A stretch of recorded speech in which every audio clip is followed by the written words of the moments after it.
¿Qué tal, amigos de Página Abierta con la Educación? Voy a darle continuidad a una serie que comencé la semana pasada, donde Clara Espinosa, mi amiga, me hizo una serie de cuestionamientos sobre mí y sobre mi candidatura. En esta oportunidad he tenido la fortuna de que una persona ligada a los medios de comunicación, tiene su propio canal de YouTube, es un humorista conocido de larga data, y en fin, una figura pública, me va a mí a presentar y yo a su vez lo voy a presentar a él. Van a hacer una especie de entrevistas biunívocas y me refiero a Félix Peña. Diana, ¿cómo estás? Bien, gracias.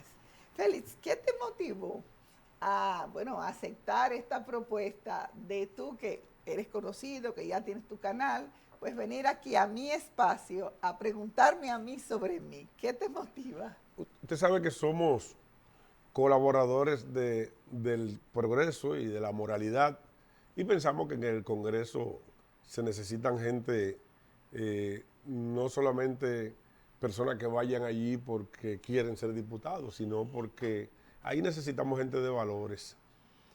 En el gobierno, al comienzo de los 8 años que tiene, desató una campaña de alfabetización. Y yo creo que este país no necesita alfabetización, necesita educación. ¿Para qué? Porque un hombre educado tiene moral. Un hombre educado se comporta de manera correcta. Un hombre educado no anda hablando mentiras. Un hombre educado no se vende. Entonces, en el Congreso necesitamos ese hombre educado. O esa mujer. Bueno, cuando yo soy cristiano y en el término bíblico, hombre y mujer significa lo mismo. Eso es, cuando la Biblia habla de hombre, está hablando de hombre y mujer. Está hablando de personas. Está hablando de personas, exacto. Porque nosotros, aunque la gente no lo crea, la Biblia no discrimina a la mujer. La mujer tiene un sitial preponderante. Cada vez que yo escucho de que la cuota de la mujer, es que a la mujer no hay que darle cuota, la mujer tiene su espacio, que ya se lo ha ganado. Sí, pero tiene su espacio, pero yo ahí voy a diferir contigo. De no haber existido la cuota de la mujer, realmente no hubiese, porque esa cuota inclusive es simplemente de presentación a los cargos. Por ejemplo, yo pertenezco a la circunscripción número 1, donde van a ser elegidos 6 diputados, y como la cuota es 40 o 60, y en 6 no puede, entonces se van a dar 3, en cada partido va a haber 3 candidatos masculinos y 3 candidatos femeninos, 3 candidatas, pero es muy probable que, porque todavía la gente tiene es más proclive, tanto hombres como mujeres, a elegir hombres, porque los hombres quizás hacen más vida pública y están más en el medio y además son más desenfadados para ofrecer cosas que saben que no pueden cumplir. Ya.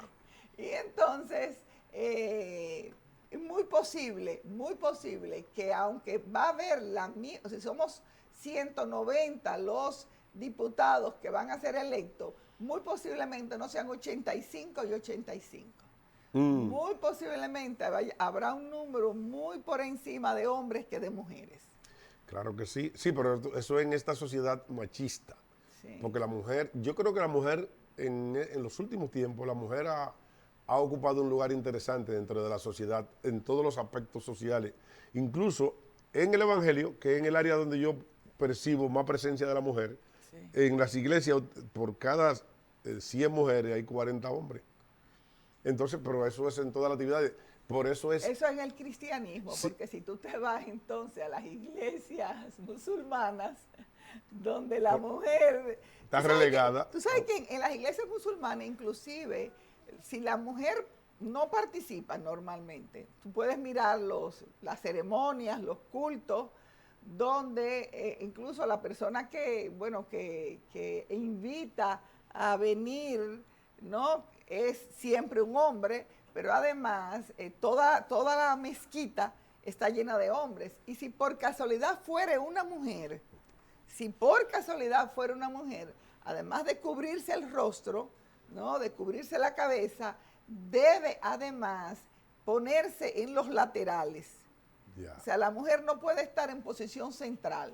Tú te puedes poner muy pegadita de la pared para ver la ceremonia, pero no participar inclusive en el muro de los lamentos, que ya pertenece a la religión judaica, ¿no? En Jerusalén, están divididos hombres y mujeres. O sea que hay un área donde los hombres van y ponen en la pared el papelito, o sea, porque se supone que tú escribes tu deseo. tus deseos, y tú aprovechas las rendijas que hay en la grieta de las paredes para ponerlo. Hay una rendija para Alá y otra para Jehová. Bueno, no, exacto, para las mujeres y otro para los hombres. Y eso que tú dices es muy interesante, de una para Alá y otra para Jehová, porque realmente es Jerusalén donde se da pues la matriz de las tres religiones monoteístas, el islamismo, el judaísmo y el cristianismo. Eso fue una maldad que Dios le hizo a los judíos. Porque, porque la mezquita está en el monte Moria. El monte Moria era donde Abraham iba a sacrificar a Isaac. Entonces ahí se construyó el primer templo de Jerusalén. Ningún templo se puede construir fuera de esa área. Entonces los judíos, cuando fueron llevados cautivos a Babilonia por los ejércitos de Nabucodonosor, retornaron y reconstruyeron el segundo templo, Nehemías y Zarababel y esa gente. Entonces, ahora, con el regreso de los judíos en el año 1948, 14 de mayo, se supone que debió de haber construido el tercer templo. Pero ¿qué pasa? Que ya estaba construido. Que ya había una mezquita en el lugar que es el monte Moria, donde va el tercer templo. Eso fue una maldad. ¿Para qué? Para que no vengan a sacrificar animales de nuevo, los judíos. Oh, perfecto. Entonces, para los judíos construir... Y desde ahí, inclusive, tengo entendido que ascendió... ascendió Mahoma al cielo. Al cielo. Eso es lo que se dice, eso es parte de... Eso era el propósito de Dios. Entonces, ahora los judíos no pueden construir su templo, que lo tienen en una marqueta, porque no pueden hacerlo en otro lugar. Las iglesias no se hacen en cualquier sitio. Porque ese es el lugar que Dios escogió para el templo. Ahí, donde está, ahora está el muro de los lamentos y está la mezquita. Sí, que el muro de los lamentos está aquí y atrás está la mezquita. Exacto. Entonces ellos no pueden reconstruir. Ese es el tercer templo, dicen los teólogos, que se va a construir por medio de un acuerdo con los musulmanes para que venga la paz y se pueda construir y los judíos puedan tener su tercer templo, los musulmanes tengan su cosa aparte, porque ahí están convergiendo las tres principales religiones monoteístas, como usted dice, que es el cristianismo, aunque el cristianismo va porque por ahí cerca fue que crucificaron a Cristo. Claro. Ahí mismo pegadito del monte Moria. Y entonces el Santo Sepulcro también está por ahí cerca. Y está muy cerca también el sitio donde se produjo la última cena. Todo está por ahí cerca. En un espacio de pocos metros. Pero también el lado de esta gente que tiene el conflicto con los judíos, ¿cómo se llama? Se me fue. Los palestinos. Los palestinos, ahí está Jerusalén, ahí está Belén, donde nació Cristo. Donde nació Cristo. Fíjense lo interesante, que del lado palestino fue que nació Cristo. Para ellos tener un chin de todo lo que son las religiones. Cuando los cristianos visitan a Israel y van a Tel Aviv, van a Israel, tienen que ir a Palestina. Claro, si usted no va a Palestina, usted no va a Belén. Porque tienen que ir a Belén, donde nació Cristo. Y yo debo decirle, yo que tuve la fortuna de hacer ese viaje, o sea, yo vi el Santo Sepulcro, vi el lugar donde la última cena, el Valle de los Olivos, vi muchas cosas. Pero donde mi emoción explotó, que lloré de la emoción, fue cuando fui a Belén. Claro. Al sitio donde nació Cristo. Para mí era como estar en el cielo. Por eso que los judíos no transiguen. Pero hay dos sepulcros, aparte del Santo Sepulcro, que es el católico, hay un sepulcro que dicen que fue donde Cristo nació. O sea que también la lucha de intereses. En realidad, Cristo es espíritu y ya está en el cielo, ya no importa dónde Él nació ni nada de eso. Lo importante es que usted ande de acuerdo a los ideales, a lo que pensaba Cristo.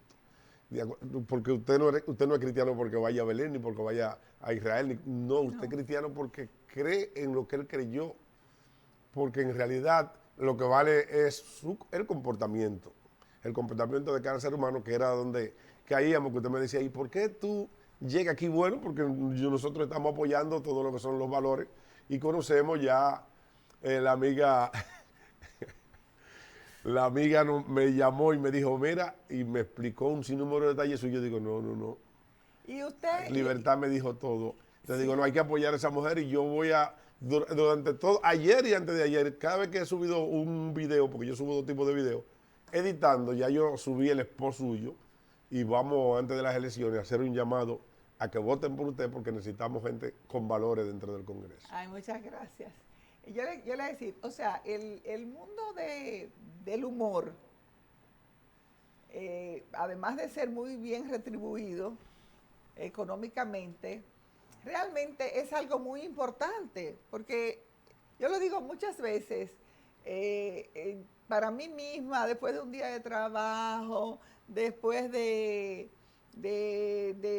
bueno, de todo lo que significa, ver un poquito de humor, pues es un momento hilarante que me produce reírme, que me produce, a veces sonrisas, pero a veces risas a carcajadas. Entonces yo le pregunto, ¿usted dejó ese mundo del humor para dedicarse a la actividad cristiana o usted esa actividad cristiana pues la mezcla con el mundo del humor que es tan importante? No, porque el humor es parte del Evangelio, porque Cristo promete un gobierno terrenal. El libro de Apocalipsis capítulo 20 dice Pero dice en el libro de Apocalipsis, que normalmente todos lo vemos como algo trágico. No, Apocalipsis habla de cuando Él regrese a la tierra, instaurará su régimen, su gobierno y gobernará desde Jerusalén. Y vivieron, dice la palabra, y vivieron y reinaron con Cristo 1000 años. O sea, Cristo va a tener un reinado de 1000 años. Y dentro de ese gobierno habla de un gobierno de alegría, que no va a existir la depresión, pena. porque la depresión es algo del demonio, algo de la maldad. Y entonces, dentro de las cosas que Cristo va a dar dentro de su gobierno de Dios, porque es un gobierno de Dios, aunque es un gobierno político dirigido por todos los santos que van a dirigir, es un gobierno de Dios donde se va a llevar alegría. La gente no tendrá depresión, la depresión no va a existir en el gobierno de los 1000 años. Y entonces eso es parte, nosotros estamos para alegrar a la gente, porque es que en un mundo depresivo donde en los últimos tiempos, donde un hijo estrangula a su madre, porque la depresión lo lleva hasta ahí, porque su estado de ánimo lo lleva hasta ahí. Todas estas cosas que están sucediendo en los últimos Porque tiempos. las exigencias de la sociedad le presionan y lo llevan hasta allí. Lo llevan hasta ahí. Entonces es justo que siempre haya personas que lleven humor, por eso nosotros nunca nos vamos a divorciar del humor. Lo que pasa es que nosotros no lo tenemos como negocio. Perfecto. Usted me va a seguir hablando de cómo usted, porque lleva el humor, no sé si usted es un pastor que tiene, pero eso me lo va a explicar en el próximo segmento de Página Abierta con la Educación, educando en valores. Y en valores precisamente con alguien que lo hace, y lo hace desde una perspectiva humorística, desde una perspectiva del conocimiento de la Biblia y de lo que entiende que debe ser un ser humano. Me refiero a Félix.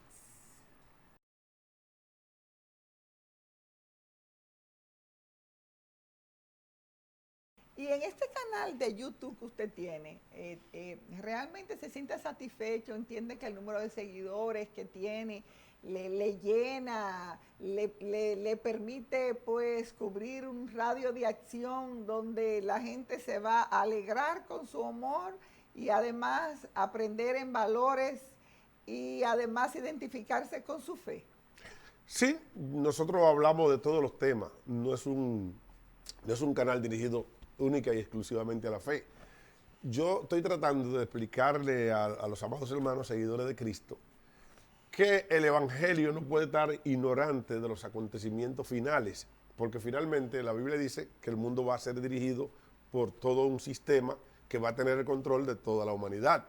si nosotros ignoramos todas estas circunstancias y todas estas cosas que van a pasar en los últimos tiempos, entonces pudiéramos estar haciéndole el juego al enemigo y pudiéramos, la Biblia habla de un sello que se va a poner todo el mundo, la Biblia habla de todo un sello. El Apocalipsis capítulo 13 habla que hacía que a todos, pequeños y grandes, libres y esclavos, le pusieran un sello en la mano derecha o en la frente sin la cual nadie podrá... Sería como un chip, como dicen exacto, ahora. Sin la cual nadie podrá comprar ni vender. ¿Qué significa eso? En los últimos tiempos no se va a salvar el que crea en Cristo o el que no cree en Cristo. Se va a salvar el que adore a la bestia o el que no la adore. Y ya estamos adorando, la humanidad está adorando a la bestia prácticamente. ¿Y qué es la bestia para usted? Es un sistema.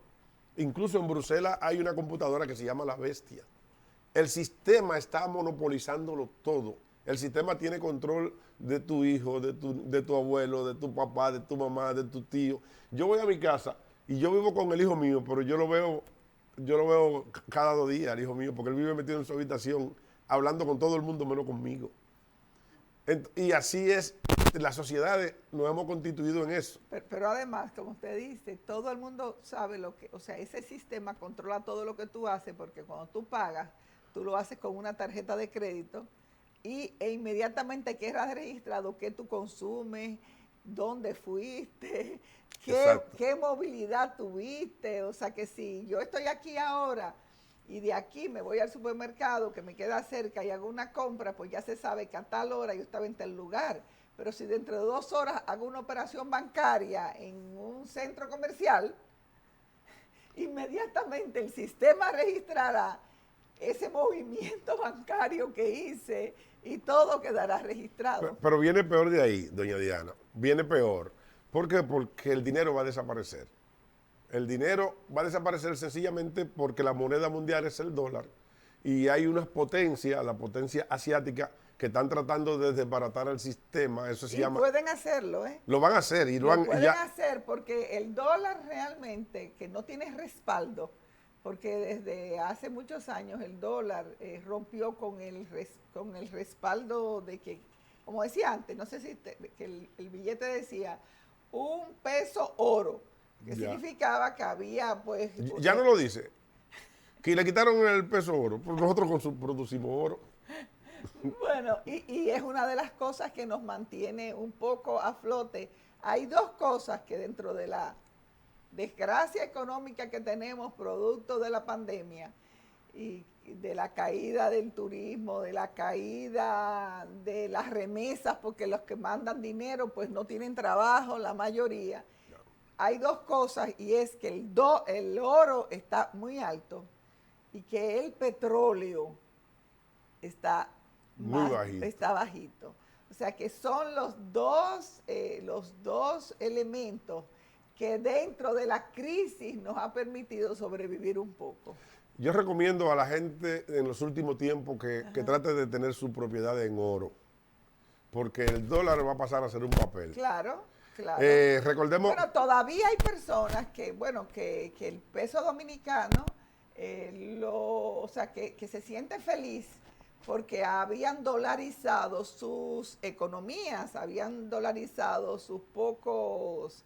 Pero como bien usted plantea, el dólar tiene su día contado. Tiene su día contado, que quizás no sea muy cortito, pero el dólar que no tiene respaldo y que además su base de sustentación es su intercambio, en la medida en que el yuan está sustentado en la credibilidad, porque el respaldo en oro lo quitaron. En la credibilidad y además en el intercambio económico. O sea, a los países no les interesa mucho que el dólar se devalúe en la medida en que sus exportaciones las van a hacer Estados Unidos y necesitan que ese público norteamericano, su moneda le valga para que pueda comprar los productos que ellos van a exportar. Es el caso de China. Por eso China tiene mucha reserva en oro. Cuando China diga, toda mi reserva en petróleo, en dólares, cuando China diga, mi reserva en dólares las voy a mandar para Estados Unidos, porque no me interesa tener reservas en dólares. Y si Estados Unidos, como está haciendo Trump, tratando de limitar las exportaciones de China, que a China no le interesa fortalecer el dólar, en esa misma medida el dólar se va a desplomar. Así mismo es. No, pero lo peor, va a desaparecer toda moneda. Y viene entonces el sistema de moneda digital. O sea, entonces cuando ¿cómo se llaman? Los coins. La criptomoneda, va a venir el Bitcoin y otro tipo de criptomoneda, ¿para qué? Para darle fortaleza. Que tampoco tienen base de sustentación, que no sea el intercambio. El intercambio. ¿Pero qué va a suceder con esto? Entonces en esta moneda te van a decir, ¿cuántos millones que tú tienes? Bueno, yo tengo 5 millones de dólares. Entonces tenemos que ponértela en un chip, porque eso no puede ser en una tarjetica. Esa tarjetica verde te la roban y tú vas a perder 5 millones. Entonces, ¿cómo así? No hay que ponerte un chip. Entonces, y un chip a ti, introducido a ti. Introducido a ti, pero ¿qué pasa? Que ese chip tiene internet con la tecnología 4G. Que los científicos están diciendo que la tecnología 5G, la tecnología 5G produce una radiación que provoca hasta cáncer, pero la Biblia dice que el que se selle, le producirá una úlcera pestilente, dice. O sea, una úlcera. O sea, que la Biblia habla de ese sello y de, sí, que ese sello te va a traer una úlcera. Una úlcera. Sí, entonces, ¿qué sucede? Que cuando quiten el dinero, que pongan el sello, tú vas a tener dos opciones. O pierdes todo tu dinero o eres parte del sistema. Pero ahí viene lo que usted decía. Ahora mismo usted dice que mi celular tiene un GPS. No, ahora el GPS lo va a tener tú. Y cuando te quieran matar, te matan porque es por código. Y van a tener control de tu vida. Durante muchos años han pasado muchos imperios que han controlado el mundo. Pero la potencia que viene, que yo creo que está en Oriente, la potencia que viene va a controlar la humanidad. ¿Usted sabe cuál es la diferencia de controlar el mundo y controlar la humanidad? El que controla el mundo controla los países, como el Imperio Romano. Controlaba los países, pero no se metía en las religiones. El que controla la humanidad te controla a ti. Van a controlar personas tras personas. Van a tener control de ti, donde tú te metes, quién tú eres, qué tú haces, y qué piensas y cómo piensas. Y van a tener control de las religiones. Nadie va a poder hacer nada por su propia cuenta. Y se constituirán en Dios. Dice la Biblia, se sentarán en el templo de Dios como si fuera Dios, haciéndose pasar por Dios. Y todas las religiones que existen, llámese musulmana, budista, todas, absolutamente todas, van a desaparecer. Todo aquel que adore un Dios que no sea el Dios de ellos, el Dios que te controla, pues entonces tú vas a tener serios problemas. ¿Y cuándo usted piensa que va? Yo espero no ser parte del No, yo creo que usted ya está siendo parte ya, porque ya está. Ya está. El gobierno es un negocio con ellos y estaban quitando la Biblia. De todo. ¿Usted no vio que estaban quitando la Biblia de los escudos? ¿Usted cree que eso fue, que se lo inventó un gobierno? No, yo pensé que era una simplificación de la bandera. A veces, por ejemplo, hay banderas que no tienen escudo, como la francesa, por ejemplo, aunque la española sí tiene un escudo, que es como una corona. Entonces yo pensé que a veces te presentan la bandera española solamente con los colores, sin ponerte el escudo. Y pensé que era una especie de simplificación y no un deseo de omitir, porque es que en la bandera dominicana no solamente, o sea, si vamos a lo bíblico, no solamente es, primero comencemos con el nombre de dominicano, que mucha gente dice que viene de domingo, pero otras personas vienen de domino, que es pues de Dios, ¿no? Sí. De Señor. Entonces también está la Biblia y abierta precisamente en un particular escrito. Pero además viene el lema. Dios, patria y libertad. Patria y libertad. Sí, pero a ellos no les importa ese lema, a ellos les importa la Biblia. Porque la Biblia va a desaparecer. Dice la misma Biblia. La Biblia dice que ella va a desaparecer. Dice el libro de Amós, capítulo 11, capítulo 2, versículo 11, creo, dice que vendrán de oriente a occidente buscando palabra de Dios y no la hallarán. O sea, la gente saldrá a buscar todo lo que dice la Biblia en los tiempos apocalípticos, cuando ya la bestia, cuando ya este sistema tenga control de toda la humanidad. ¿Y la bestia? ¿Quién es la bestia? Bueno, en Bruselas hay una computadora que se llama La Bestia. Sí, ya me dijo, pero la bestia es... lo que pasa es que en francés, O sea, en Bélgica tiene 2 idiomas, que es el francés y el flamenco. Y la palabra bête en francés significa animal. Ya. Significa bruto también. O sea, los franceses, que me parece una denostación Sí, que no me agrada. Tienen una conjugación con el idioma. Exacto, o sea, yo encuentro que a una persona que tú quieras significar que no es muy listo, decirle animal, como que Aquí también te dicen, mira animal, tú sí eres animal. pero no me parece, pero aquí, o sea, usamos una comparación, pero no, en francés esa es la palabra. Claro, para decir aquí te dice, ve dile a ese animal. Exactamente. Entonces, la bestia es el demonio. La Biblia habla de una persona que va a tomar el control del mundo, que va a gobernar a toda la humanidad. Y dice que va a gobernar todos los reyes de la tierra. No va a gobernar la humanidad. Él, por ejemplo, no va a estar en Oriente, que es donde yo pienso que va a salir ese sistema, a hacer gobierno de aquí. No, él va a tener un gobernante local. Por eso, en ese Que tiempo... él va a ser representado. Sí, va a controlar todo. Digamos que va a tener sus testaferros. Exacto, va a ser como un imperio, pero un imperio diferente a lo que son los imperios hasta ahora.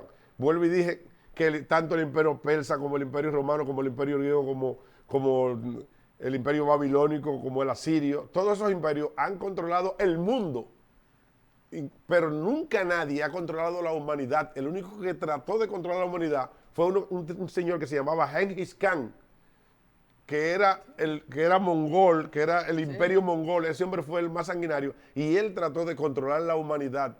Y se dice que ese tipo que es descendiente de él, ahora mismo son los que están manipulando todo para controlar a la humanidad. Ojo, Genghis Khan es como de 1400. en el 1200, 1100 y pico. 1100 y pico de Genghis Khan por ahí.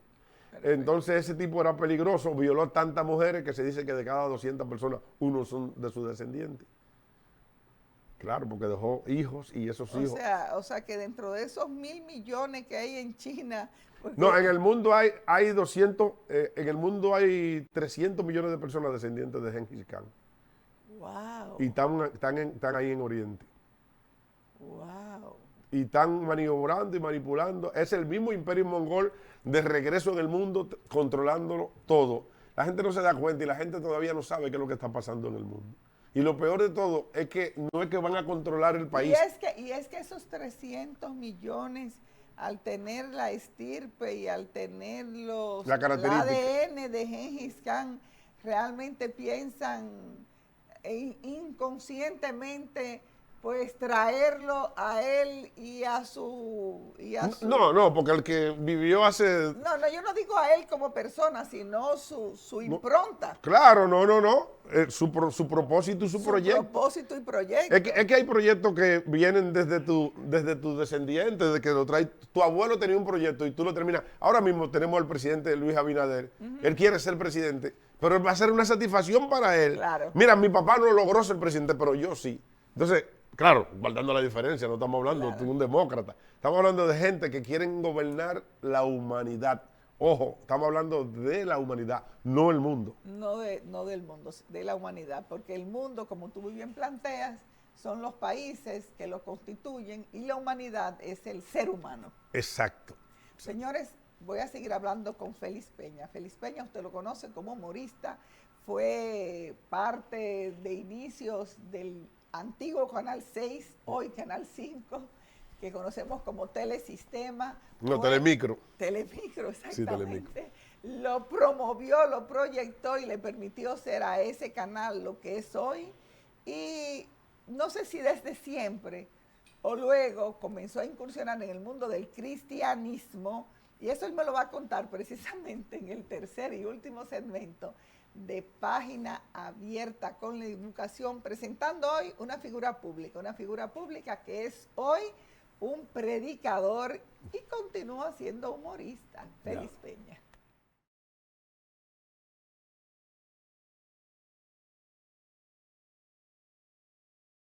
Bien, yo quiero que usted me cuente esa parte. ¿Usted siempre fue religioso o se sintió en un momento de su vida y hoy lo ha potencializado? ¿Cómo es Félix Peña predicador? Mire, un ser humano no puede durar 45 años bebiendo romo y buscando mujeres y de repente cambiar. Eso es mentira. No hay posibilidad humana, o sea, desde el punto de vista humano. Es como yo digo, un ser humano no puede matar a su mamá. Eso no se puede hacer, nadie lo hace. Cuando alguien lo hace es porque, no es un ser humano. Es porque está influyendo espíritu demoníaco sobre esa persona y ya no es él que está. Existe la historia de un señor en Estados Unidos que secuestró a un grupo de niños y buscaron a la madre para que fuera y le hablara. Y cuando ella llegó, él le dijo, mamá, te voy a contar hasta 3 y si tú no sales, yo te voy a matar. Y ella dijo, no, es que el que me está hablando no es mi hijo. O sea, era la misma cara del hijo, pero no era el hijo. Y eso es lo que sucede con esto. Nosotros... Como el fenómeno que dicen en psicología de personas que tienen varias personalidades. La bipolaridad, pero en este caso no es bipolaridad, sino es un espíritu que te posee y que acciona por ti y que te convence. Por ejemplo, las personas no están preparadas para suicidarse. Ninguna persona está lista. Okay. Un ser humano no se suicida. Es que un espíritu lo convence y te dice mátate, mátate, mátate. Fíjense que los psicólogos han tratado gente con estado de depresión, que es una de las pobres enfermedades. ¿Y qué es lo que tú sientes? ¿No? A mí me dice alguien que me mate y entonces se influye en tu espíritu y en tu mente y en tu alma. Y esa es una... ¿Sabes qué? Yo te voy a decir algo de yo, Diana Cristiana. Si yo hay algo que le agradezco a mi formación de cristiana, es el lema de que yo no soy dueña de mi vida. Ya. En ese tenor, por muy triste que me encuentre, por muy deprimida que esté, estoy casi convencida que nunca llegaré al extremo de querer privarme de mi vida, porque yo parto de la premisa que la vida no es mía. Claro. No, entonces, lo que pasa es que si usted tiene un proyecto y un propósito que viene de arriba, no, lo que les decía de 45 años bebiendo romo y haciendo de todo, y de repente yo digo, soy cristiano, me salí, ya no bebo romo. Pero hay gente que lo dice. No, es que no se puede. Es que eso es que tú tienes un llamado. El Señor te dice, ya está bueno de beber romo, está bueno de buscar mujeres, y entonces ahora yo quiero que tú me sirvas a mí. Y la gente no conoce el poder del Espíritu de Dios. La gente no sabe hasta dónde el Espíritu de Dios es tan poderoso como para decirte, ya tú en estos 45 años que tú duraste bebiendo romo y haciendo de todo, ya tú no bebes más, ahora tú me sirves a mí. Entonces Pablo decía, ya no vivo yo, vive Cristo en mí. Porque hay que decir que Pablo no fue siempre cristiano, era al Pablo era Saulo de Tarso que perseguía a los cristianos. Y hablaba muy mal de las mujeres, decía a la mujer que calle en la congregación. Ahí viene el machismo del cristianismo, lo que pasa es que la mujer se ha liberado y el mismo Cristo le dio mucha participación a la mujer.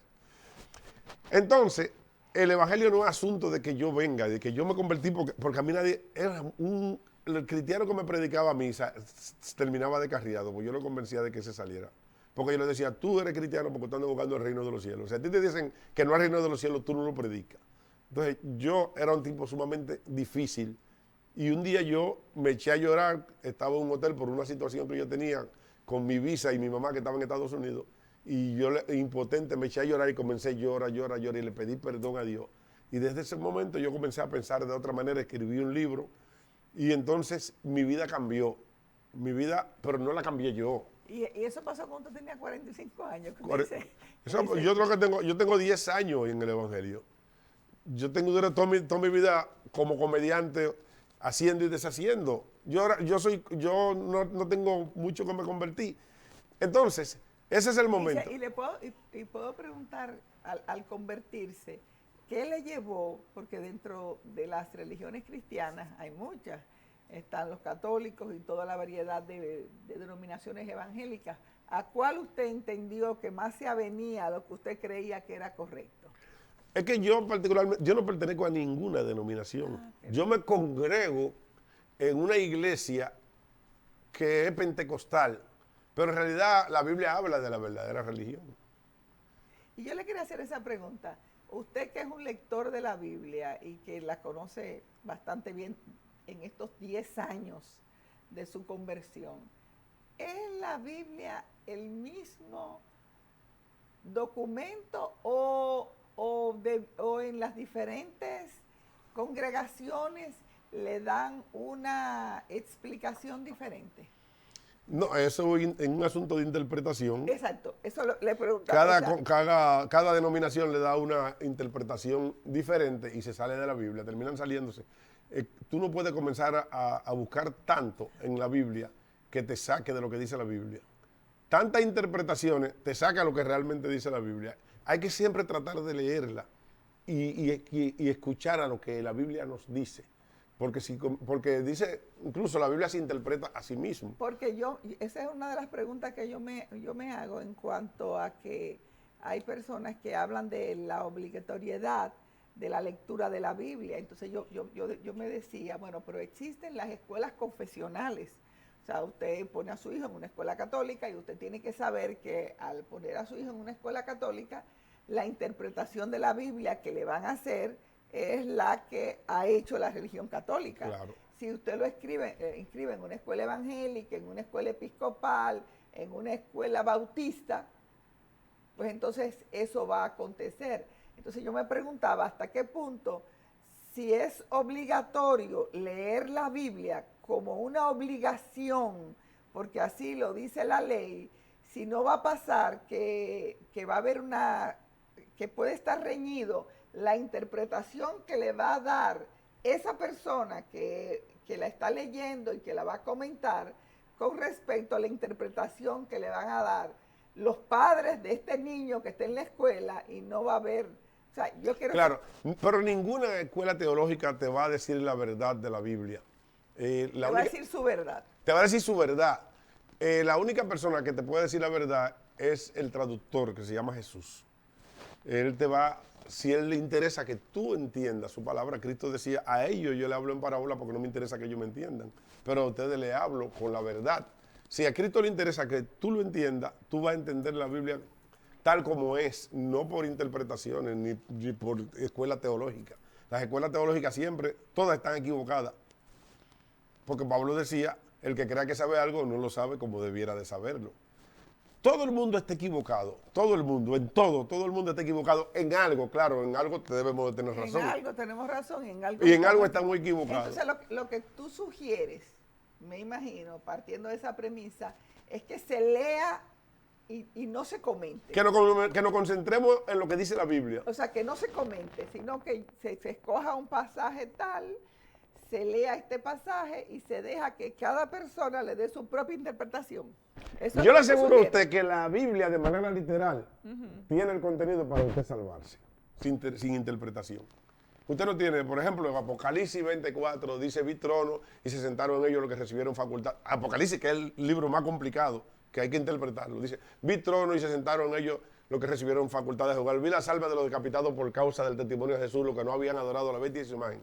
Y vivieron y reinaron con Cristo 1000 años. Esta es la primera resurrección. La segunda resurrección no tiene parte sobre ello. Eso de manera literal explica que los que salieron de la gran tribulación, o sea, sin interpretación, dice, que los que salieron de la gran tribulación van a gobernar con Cristo y eran decapitados, que los decapitaron en la gran tribulación. De manera literal. Todos los evangelios te hablan de manera literal de cómo Cristo vivió y cómo Cristo murió y en qué circunstancia era que Cristo vivía. La Biblia, yo le aseguro a usted que la Biblia no hay que interpretarla, que la Biblia solamente hay que leerla como lo dice ahí y en su idioma, porque también comenzamos... Entonces, si no hay que interpretarla, no debemos oír a los predicadores, porque los predicadores lo que están haciendo es interpretándola. Bueno, lo que pasa es que tenemos que escuchar a los predicadores y confrontar lo que los predicadores dicen con lo que dice la palabra. ¿Por qué? Porque la palabra dice que el cielo y la tierra pasará, pero mi palabra no pasará. Entonces, si usted como predicador me dice algo que la Biblia no lo dice, entonces me está hablando completamente, me está hablando una cosa de acuerdo a su religión, porque hay tantas religiones que cada cual habla de acuerdo a sus propios intereses. Es como yo digo de algunos políticos, hay políticos que hablan verdad cuando le conviene. Cuando no le conviene, no hablan, no aceptan la verdad, no la aceptan. Cuando no le conviene, pero entonces todo el mundo no habla mentira siempre.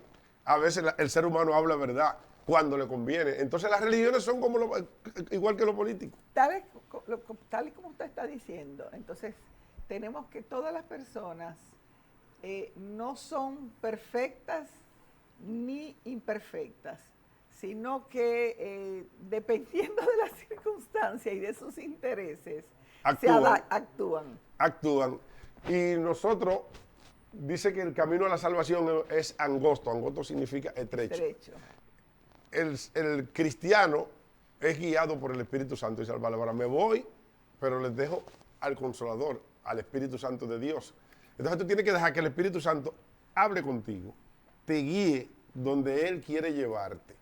Si tú no dejas que el Espíritu Santo te guíe y de acuerdo a Santú, tú elaboras una estrategia y llevas tu religión de acuerdo a tus propios intereses, como la mayoría de cristianos, porque tengo que decirlo, de todas las denominaciones lo llevan, entonces Él se va a salir de la guianza del Espíritu Santo, porque el camino hacia la salvación es un solo y es en el día a día que el Espíritu trabaja contigo para llevarte. Cuando usted se levanta por la mañana, usted tiene como 10.000 destinos que puede ser. Si coge por ahí es un destino, si coge por aquí es otro destino.